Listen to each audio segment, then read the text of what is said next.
This man is playing a prank on his girlfriend. First he sneaks up, slips a fake hand into his hand, and then suddenly stands in front of her. His girlfriend doesn't notice anything, and you'll be scared when you see what happens at the end. But before that, give the video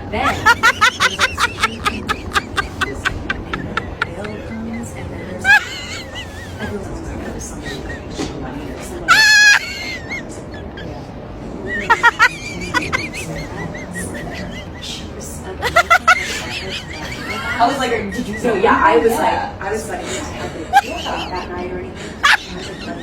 So my cousin called the soup. I was like, should she drink?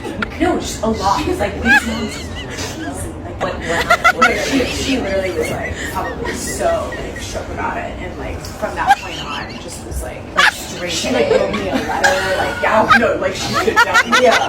But she wrote me a letter, like I hadn't talked to her for years, like after that, like it was just one of those things that was like so bad. I was like, I never was. I would feel that like,